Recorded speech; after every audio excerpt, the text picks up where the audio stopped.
Hello. I don't know how else to start this except to say I feel like I've been living in a house of mirrors for weeks now. My name's Dr. Aaron Matthews, and I've been married to my wife, Becca, for 7 years. She's smart, ambitious, and has a magnetism about her that draws people in, myself included. But lately, something hasn't felt right. It all started 3 weeks ago on a Friday. I'd just gotten home from work, exhausted after a grueling day at the hospital. I remember it was raining, pouring actually, and I'd barely made it inside without getting completely drenched. I hung up my coat in the hallway closet like I always do, but as I reached to put it on the hook, my hand brushed against something. A box. Now, I'm not the type to snoop, but the box was out of place. It was small, wrapped in expensive navy blue paper with a subtle sheen, the kind you'd see in high-end boutiques. A silver ribbon held it together, tied with precision. It struck me because Becca isn't usually into extravagant gestures. She's practical to a fault. Her gifts are thoughtful, but not overly fancy. Last year, she got me a personalized leather portfolio for work. Beautiful, yes, but understated. Curiosity got the better of me, and I pulled the box out for a closer look. It was surprisingly heavy. The tag had no name, just a simple "to you." My heart did this little flip.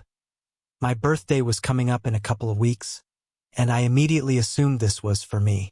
I couldn't help but feel touched. Becca and I have had our ups and downs lately. Small arguments about work schedules, forgotten date nights, but I thought, maybe this was her way of bridging the gap. I hesitated for a second before lifting the lid, telling myself I'd act surprised if it was meant to be a surprise. Inside was a watch. Not just any watch, though. This was a masterpiece. A sleek black face with a moon phase complication, gold markers, and an alligator leather strap. I'm no expert, but even I could tell this thing cost a fortune. My breath caught for a moment. Becca knows I love watches, but this was on another level entirely. A piece like this would have set her back thousands, maybe more. I didn't mention the watch that night. I figured I'd let her keep her secret and act surprised when the time came. But over the next couple of days, I started noticing things that didn't quite add up. The first was her behavior. Becca's always been busy. She works in corporate marketing and has a way of commanding a room, but lately, she's been distracted. She smiles at me, laughs at my jokes, but there's a distance, like she's somewhere else entirely. She's been getting home late more often, blaming it on deadlines and team dinners. I believed her at first. Her career's demanding, and I've always admired her drive. But now I'm not so sure. Then there was her phone. Becca's never been one to guard her phone like a state secret. We have each other's passwords, not that we've ever felt the need to use them. But lately, she's been jumpy about it. If it buzzes while we're sitting together, she flips it face down without even glancing at the screen. I told myself I was overthinking. Everyone deserves privacy, right? Last weekend, Becca's birthday rolled around, and I decided to get her something special. A watch seemed like the perfect idea, a nod to the gift I thought she'd picked out for me. I spent hours researching, finally settling on a gorgeous rose gold timepiece. It was elegant and refined, just like her. When I handed it to her at dinner, her reaction was strange. She smiled, kissed me, and thanked me, but there was a flicker of something in her eyes. Disappointment, maybe? It was gone so quickly I thought I'd imagined it. That night, as she slept beside me, I couldn't help but think about the watch in the closet. If it was meant for me, why hadn't she said anything? Was she waiting for the right moment? Or was there something I was missing? This brings me to last night. After 2 weeks of avoiding the topic, I finally decided to check the closet again. I know it sounds paranoid, but I needed to see if the box was still there. It wasn't.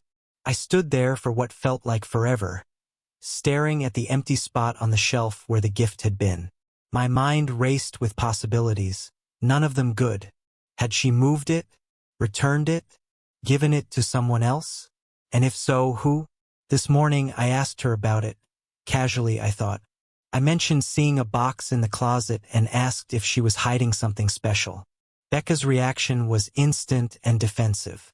She laughed it off, said I must have been imagining things, and changed the subject so fast it gave me whiplash. That wasn't like her. Becca's always been quick on her feet, but this felt deliberate. I don't want to believe there's something sinister going on. I love Becca, and I thought we had a solid foundation. But the secrecy, the distance, the strange behavior, it's all piling up, and I can't shake the feeling that something's off. I know I could be overthinking. Maybe the watch wasn't for me. Maybe I'm reading too much into her phone habits. But what if I'm not? What if there's a reason she doesn't want me looking too closely? I'm trying to stay rational, to tell myself that my suspicions are nothing more than my imagination running wild. I mean, paranoia is an ugly thing, and I'd hate to see myself become the kind of guy who turns every shadow into a monster. But something happened a few days ago that I can't shake. I was halfway through a hectic clinic day when Becca called me out of the blue. She never does that. She knows my schedule is packed. "Aaron, hey, can you do me a quick favor?" Her voice was cheerful, but there was an urgency behind it. "Bill Carter, one of my colleagues, he's not feeling great, and his doctor couldn't squeeze him in today. Would you mind seeing him? I know your clinic's busy, but it's just a checkup." Bill Carter. I repeated. I'd heard her mention him a few times.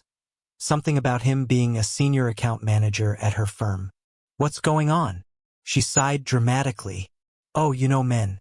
He's been coughing for days, but he refuses to see someone. I finally convinced him, and now his clinic says they're booked solid. You'd be saving me and him a lot of grief." I was hesitant. I don't like mixing work with my personal life, but Becca had always been supportive of my crazy hospital hours, so I figured I owed her. Plus, the request was innocuous enough, just a colleague needing an exam. Nothing unusual about that. I agreed, and Becca gushed her thanks before hanging up. Bill Carter showed up late that afternoon. I was coming out of another exam room when the receptionist told me he'd arrived. He was seated in the corner of the waiting room, scrolling on his phone, completely at ease. I pegged him at late 40s. Fit, polished, the type of guy who probably spent his weekends golfing.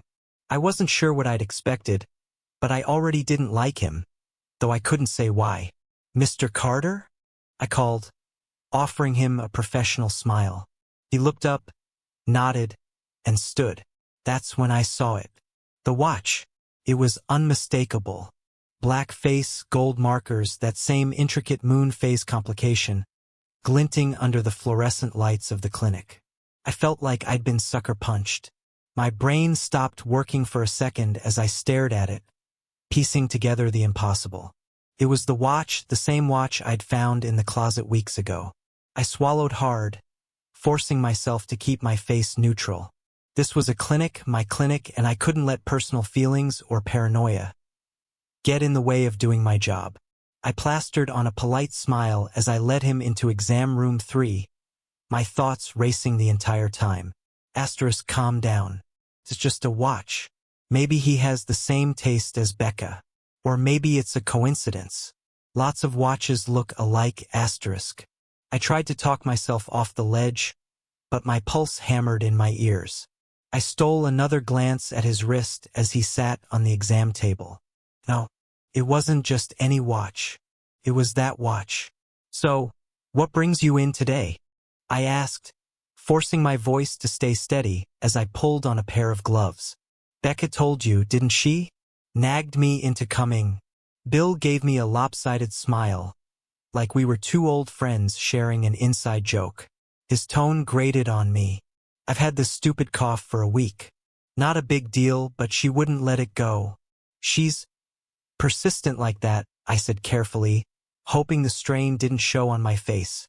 I checked his vitals, my eyes drawn back to the watch every chance I got. It was maddening, sitting there on his wrist like some kind of taunt. "So, you and Becca work together?" I asked casually as I wrote notes in his chart. "Yeah, she's great. I don't know how she juggles everything." His tone was warm, bordering on affectionate.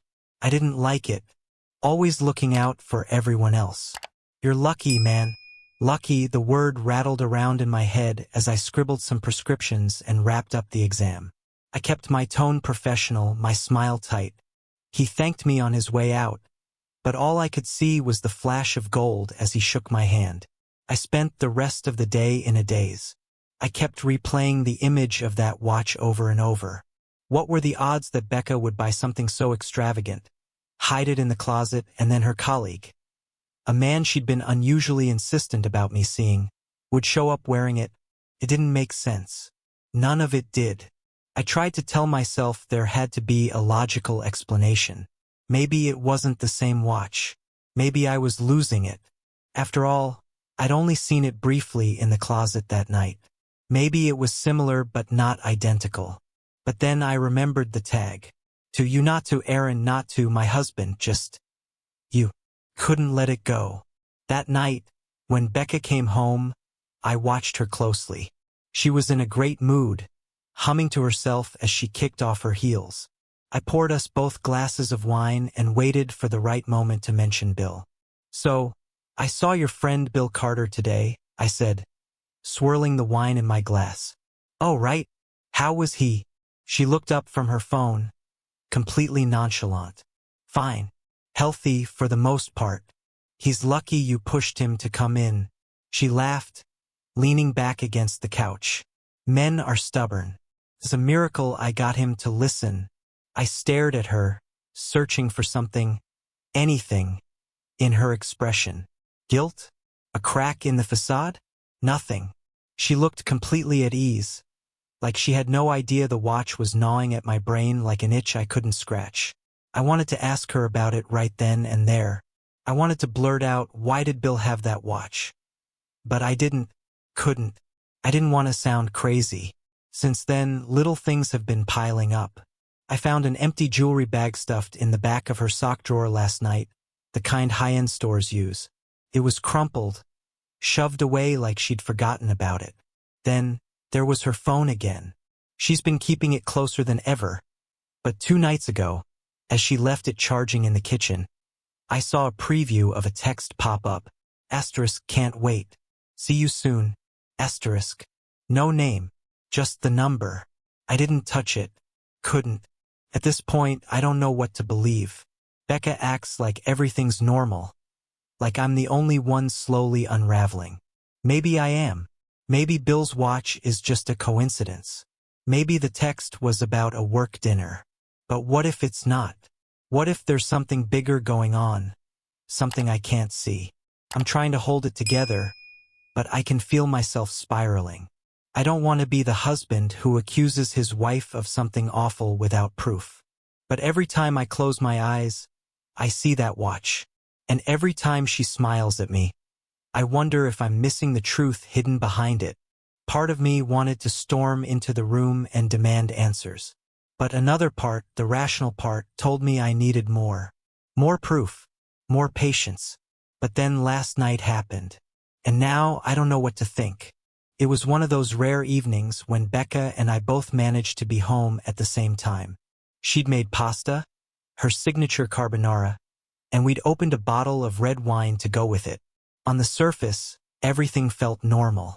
She laughed at my bad jokes and told me about a new project at work. But underneath, there was this tension I couldn't ignore. Maybe it was just me. I don't know. But every time I looked at her, I kept thinking about Bill's watch and that text message on her phone. I kept telling myself to wait, to keep my cool, but it was like a dam was about to break inside me. Finally, as we were clearing the table, I couldn't hold back any longer. Hey, I said casually, trying to sound offhand. Do you know where Bill got that watch he was wearing the other day? The one with the black face and gold details. Becca froze for a fraction of a second, just long enough for me to notice. She was halfway to the sink, holding a plate, and I saw her grip tighten on the edge of it before she turned around. Oh, that, she said, her voice just a little too light. It was a gift from one of his old clients. Why? I shrugged, keeping my tone neutral. It just caught my eye. It's a nice piece. Looked expensive. She nodded, her expression carefully blank. Yeah, I think it was a retirement gift or something. Bill mentioned it a while ago. She turned back to the sink and started rinsing the dishes, but I could see the tension in her shoulders. For a moment, I stood there, unsure what to do. Her answer was smooth, almost rehearsed, but something about it didn't sit right with me. I said, leaning against the counter. It just reminded me of something. I could have sworn I'd seen one like it before. Becca glanced over her shoulder, her movements deliberate now. Oh? Where? I shrugged again, playing dumb. I don't know. Maybe in a magazine or something. She smiled, but it didn't reach her eyes. Well, Bill's watch is definitely one of a kind. Those custom pieces always are. And just like that, she shut down the conversation. The rest of the evening felt like a chess game, every word and glance loaded with subtext. Becca seemed perfectly calm, but I could tell she was on edge. She stayed up later than usual, claiming she needed to work on some emails for a big presentation. When I finally went to bed, she was still sitting at the dining table with her laptop, the screen glowing in the dim light. I didn't push her any further, but my gut told me she was lying. I'd seen that hesitation, that flicker of something, guilt, concern, before she answered me. And then there was the story itself.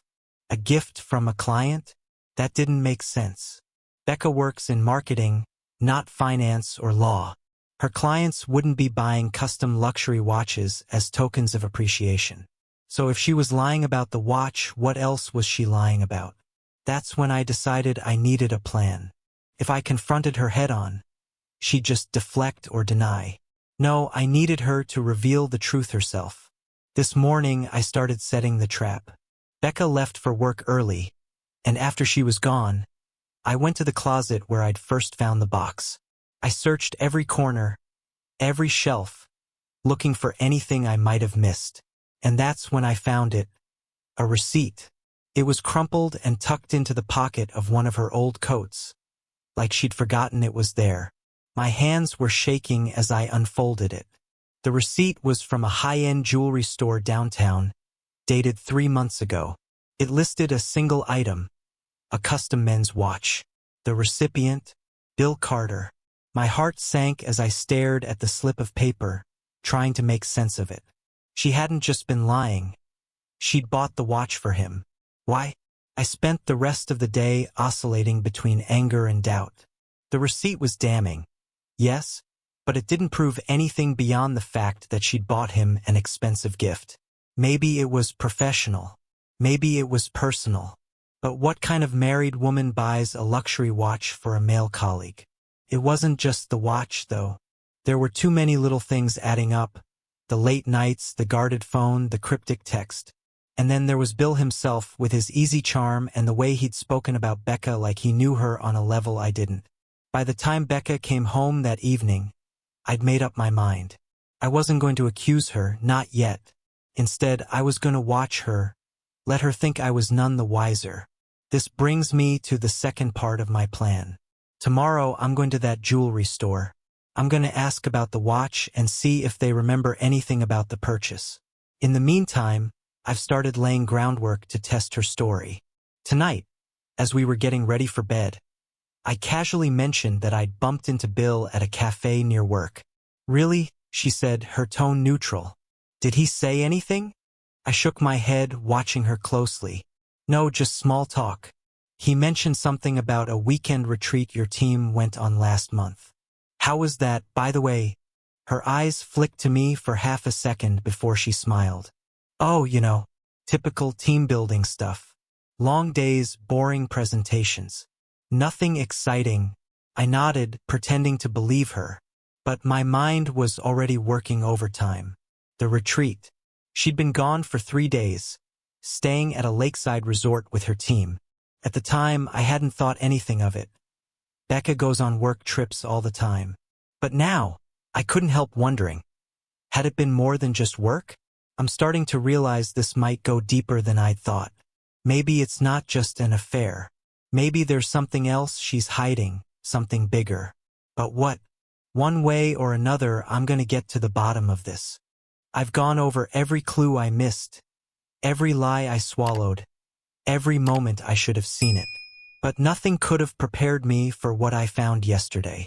Nothing. I barely slept, replaying Becca's carefully crafted lies in my mind. The watch, the receipt, the retreat. It was all there, laid out like pieces of a puzzle. But I still needed proof. Something I couldn't explain away. Something Becca couldn't twist into another lie. Yesterday morning, I woke up with a plan. I was going to follow her. I know how that sounds, desperate, paranoid. But at that point, I didn't care. I had to know.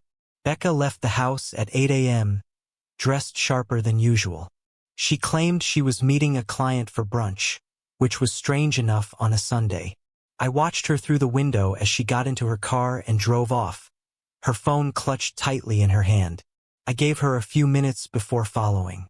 I kept my distance, staying a few cars behind, my hands white-knuckling the steering wheel the entire time. I'd never done anything like this before, never even imagined I would. But there I was, driving down half-empty streets, my heart pounding with every turn she made. She wasn't heading downtown to the usual brunch spots. Instead, she pulled into the parking lot of the Palms Hotel, one of those boutique places that cater to business travelers and weekenders. My stomach dropped as I watched her park the car and get out, looking around quickly before heading inside. I sat there in my car for what felt like forever, my mind screaming at me to move. Part of me still hoped there was an innocent explanation, that she was meeting a client like she'd said. But deep down, I think I already knew. I stepped out of the car and headed inside, my heart pounding so loudly I could barely hear my own footsteps. The lobby was small and quiet, sunlight streaming in through the floor-to-ceiling windows. A woman behind the reception desk greeted me with a polite smile, but I barely registered it as I scanned the area. Becca was nowhere in sight. I don't know what came over me, but I walked straight up to the front desk, my voice calm even though I felt like I was drowning. "Excuse me," I said, forcing a polite smile. "I'm meeting my wife here, but I think I forgot the room number she gave me." "Her name's Becca Matthews." The receptionist looked at me for a second, then nodded and started typing into her computer. "Just a moment, sir." I stood there, every muscle in my body tense, as she clicked away on her keyboard. Finally, she looked up and smiled. "Room 214, second floor, down the hall to the left." I don't even remember thanking her. I turned and made my way toward the elevator, my body moving on autopilot. My mind was screaming at me to stop, to turn around, to leave, to pretend this wasn't happening. But my feet kept moving. The elevator doors slid open, and I stepped inside, my reflection staring back at me in the polished steel. I barely recognized myself. Eyes wild, jaw clenched, a man on the edge of something he couldn't come back from. When the doors opened on the second floor, the hallway stretched out in front of me like a tunnel. Room 214 was near the end, the door pristine and unremarkable, like every other one on the floor. I walked toward it slowly, my hands shaking at my sides. And then I stopped. For a moment, I just stood there, staring at the door. My whole body felt cold, like I'd stepped outside on a winter morning without a coat. I could hear faint sounds inside, muffled voices, soft laughter, and it felt like someone was tightening a vice around my chest. I knocked. The laughter stopped. For a second, there was nothing but silence. Then, footsteps. The door opened just a crack, and Becca's face appeared, her smile fading the instant she saw me. For a moment, we just stared at each other, neither of us saying a word. Her hair was slightly disheveled, her makeup smudged just enough to tell me what I already knew. "Aaron," she said, her voice low, her eyes wide with something that looked like panic. "What are you doing here?" I didn't answer. I pushed the door open wider and stepped inside, my chest heaving as I took in the scene. There he was, Bill Carter, sitting on the edge of the bed, shirtless, his tie draped carelessly over the chair in the corner. The sheets were a mess, the remnants of breakfast trays sitting on the side table. I felt like I'd been punched in the gut. The air was sucked out of the room as I stared at him, then at Becca. My brain couldn't keep up with what my eyes were telling me. Bill stood up quickly, holding his hands out like he was trying to calm a wild animal. "Aaron, listen, don't." My voice came out rough, strained. I turned back to Becca, who looked pale now, her hands twisting together like she was trying to wring the guilt out of them. "How long?" I managed to choke out. She opened her mouth, but no sound came out at first. Finally, she said, "It's not what it looks like." I let out a bitter, humorless laugh. "It's exactly what it looks like, Becca." I turned toward Bill. "Get out." He hesitated, glancing at her like he was waiting for permission. I saw red. I said, "Get out." Bill grabbed his shirt from the chair and mumbled something about leaving, his footsteps quick as he disappeared out the door. And then it was just us. Becca sat down on the bed, her face in her hands, her shoulders shaking like she was crying. I stood there, staring at her, waiting for some kind of explanation. But none came. "How long has this been going on?" I asked again, my voice low and flat. She looked up at me, tears streaking her cheeks. "A few months. A few months," I repeated, my voice hollow. "And the watch? You bought that for him, didn't you?" She didn't answer. She didn't need to. For a moment, neither of us said anything. The room was silent except for the faint hum of the air conditioning.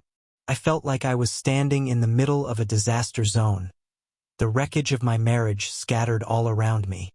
"Why?" I finally asked, my voice breaking. Becca just stared at me, her expression unreadable. "I don't know," she whispered, and maybe that was the worst part of all. She didn't even know why. "It's been 3 days since I found them in that hotel room. 3 days, and I still haven't been able to close my eyes without seeing Becca's face when she opened the door. The look in her eyes, panic, guilt, maybe even fear, plays in my head like a broken record. And then Bill, sitting on the bed like it was the most natural thing in the world.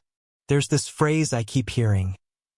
Asterisk, the floor drops out from under you. Asterisk, it's not just a saying. It's real. I felt it, my body physically reacting to the moment I saw them, like I'd stepped off a ledge I didn't know was there. But here's the worst part. Even after catching her red-handed, even after hearing her admit it had been going on for months, part of me still feels like I failed. How sick is that? I've spent the last 72 hours replaying everything that's happened, sifting through every argument, every missed date night, every moment of distance that I brushed off as normal. Was it me? Was I working too much? Was I not enough? I hate that my brain even goes there. After I left the hotel, I drove around aimlessly for hours. I don't remember where I went. I just kept driving, like moving forward physically would stop my thoughts from spiraling. When I finally came home, the house felt wrong. Becca's presence was everywhere. The shoes by the door, the smell of her perfume lingering on the couch. But it didn't feel like her. It felt like an illusion. I sat in the dark for a long time, replaying her words over and over. Asterisk, it's not what it looks like. Asterisk. Asterisk, I don't know. Asterisk, I don't know. That's the part one can't let go of. It wasn't just the affair that gutted me. It was the emptiness of her answer. I wanted a reason, a motive, something to make sense of the senseless. But all she gave me was silence and a pitiful shrug. I don't know why that feels worse than anything else. She finally came home the next morning. I was sitting at the kitchen table with a cup of cold coffee in front of me, staring blankly at the wall. The sound of the door unlocking made me jump, and for a second, I actually felt relieved. Like some part of me thought this was all just a bad dream and she'd walk in like nothing happened. But then she did walk in, and I remembered. She looked like hell. Her face was pale, her eyes red-rimmed and puffy. For a second, we just stared at each other, the silence stretching out until I couldn't take it anymore. "Where were you?" I asked quietly. Does it matter? She shot back, her voice breaking. Of course it matters, I said, my voice rising despite myself. It all matters, Becca. She set her bag down and leaned against the counter, her shoulders sagging like the weight of what she'd done was finally settling in. I stayed with a friend. A friend, I repeated bitterly. Is that what Bill is? A friend? Her eyes darted to me, and for a second, I saw something like anger flash in them. I wasn't with Bill, Aaron. Not after. That, I repeated with a hollow laugh. You mean after I walked in and found you in bed with him? She flinched but didn't respond. I want answers, Becca, I said, trying to keep my voice steady. The truth. I deserve that much. She closed her eyes for a long moment before speaking. It's not just about Bill, she said softly. It's not even about you. Then what is it about? I demanded. Her eyes met mine, and for the first time, I saw something I didn't expect. Shame. I didn't plan for this, she said. Any of it. The watch, the hotel. It all just happened. That's not good enough, I shot back. You don't just accidentally cheat on your husband for months, Becca. You don't accidentally lie to his face. I know, she said, her voice cracking. I know, okay? But it wasn't about Bill. Or about sex. It was about me. I stared at her, dumbfounded. What does that even mean?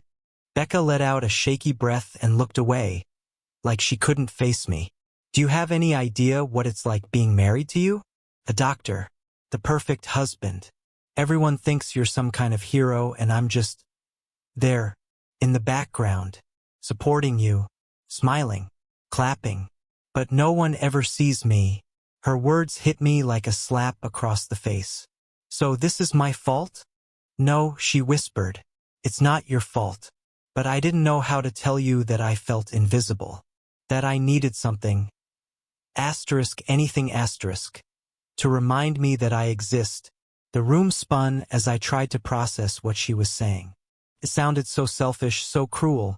But at the same time, it rang with a kind of terrible honesty I didn't expect. That doesn't excuse what you did, I said finally, my voice shaking. I know, she said again, tears welling in her eyes. I know. Here's where things get messy, eh?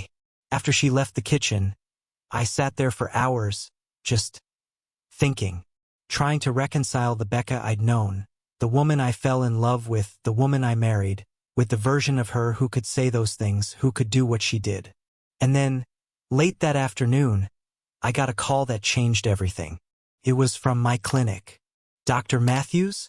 I just wanted to let you know that Bill Carter came in today for a follow-up. I froze. Bill Carter? Yes, the receptionist said cheerfully. He said you were concerned about his blood work. He asked us to send everything to his primary doctor as well.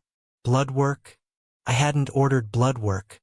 I pulled up his file on my laptop, my hands shaking as I scanned through it. Sure enough, there were lab results uploaded that I hadn't requested, results dated from 2 months ago. And the kicker?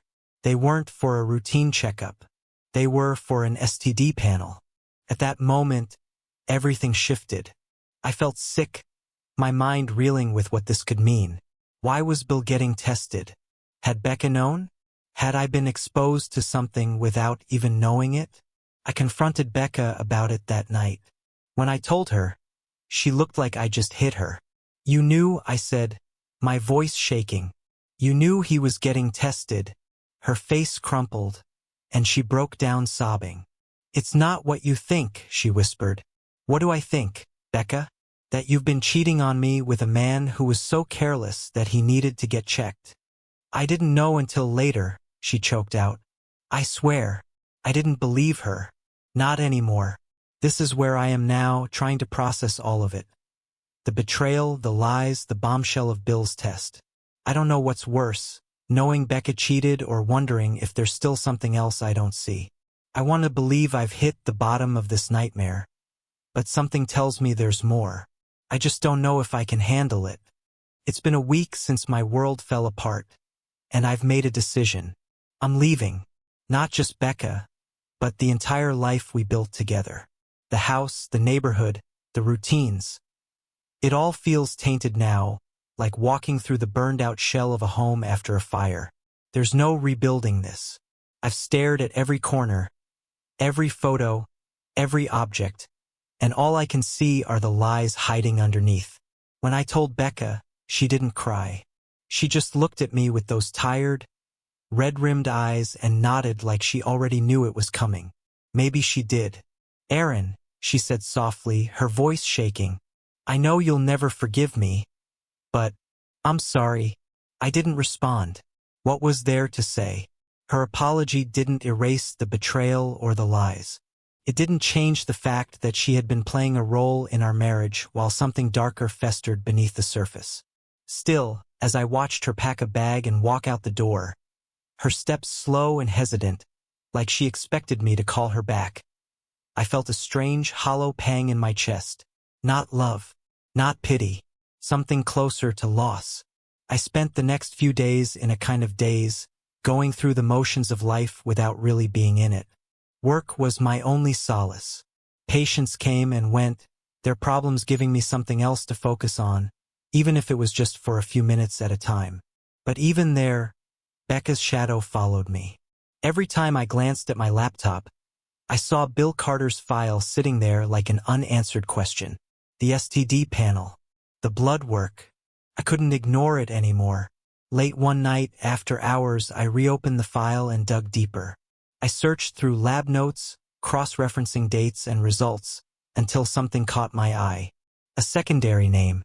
Someone else had requested Bill's results be forwarded to them. And it wasn't his primary care doctor. It was Becca. I stared at the screen, my heart hammering in my chest as a new wave of questions hit me. Why would Becca need Bill's results? Was she worried about her own health? Or was there something else? I thought about confronting her again, but I didn't. I was done chasing answers from someone who only knew how to give lies. Instead, I started making plans. 2 days later, I met with a realtor. The house is officially on the market, and I've started looking for apartments closer to the hospital. Something smaller, simpler, just for me. When I told Becca, she didn't fight me. She only asked for one thing: time to pack her things. I gave her the weekend. It was strange, watching her sort through our shared life. She packed up photo albums, clothes, little mementos from trips we'd taken. I thought seeing her go through it all would hurt, but I just felt numb, like I was already watching a life that belonged to someone else. On Sunday evening, as she was leaving, she hesitated at the door. "Aaron," she said quietly, "there's something you should know." I didn't respond, just stared at her. I didn't tell you about the test results because I didn't want to make things worse. Bill got tested after his wife found out about us. She threatened to tell you. That's why he stayed away. Her voice cracked on the last word, and for the first time in weeks, I saw something in her face that looked real. Fear. "But she never did," I said, my voice cold. "Why?" Becca looked away. She said it wasn't her place. That if I didn't come clean, I'd have to live with it. I laughed bitterly. "Looks like she overestimated you." Becca flinched but didn't argue. Instead, she gave me one last look before stepping out the door, her silhouette fading into the twilight. I didn't watch her go. Now, I'm sitting in an empty house, surrounded by boxes that will be gone in a few days. It's quiet here, too quiet, but for the first time in weeks, I don't feel suffocated. I've been thinking a lot about what's next. Not just where I'll live or what I'll do, but who I'll be. The man I was before Becca's betrayal, the man who believed in her, who saw her as his partner, he's gone. I don't think I'll ever get him back. But maybe that's okay. This whole experience has been like peeling back layers of a wound I didn't even know was there. The marriage wasn't perfect, no matter how much I wanted to believe it was. There were cracks in the foundation long before Bill Carter ever entered the picture. Now I get to start over. Not with Becca. Not with anyone else. Just me. Still, I can't help but feel like there's something unresolved. It's not just about Becca and Bill. It's about that nagging feeling that there's more to this story, pieces I haven't found yet. A few days ago, I got a letter in the mail. It was handwritten, no return address, just my name scrawled across the front in unfamiliar handwriting. Inside was a single sheet of paper with 4 words written in neat, blocky letters. Asterisk, you don't know everything. Asterisk. I stared at it for a long time, my mind racing through possibilities. Was it from Becca? Bill? His wife? Or was it someone else entirely? I don't know, and maybe I never will. But as I sit here, staring at the letter and the empty house around me, I realize that I'm okay with that. Life isn't about having all the answers. Sometimes it's about walking away from the questions. And that's what I'm doing. For the first time in a long time, I'm finally walking away. I've spent the last few days unpacking everything that's happened. Not physically, I left most of the packing to Becca, but emotionally. Every decision, every lie, every subtle shift that I ignored because I didn't want to see it. And now, as I sit here, I think I finally understand what this whole mess has taught me. I used to think trust was all or nothing.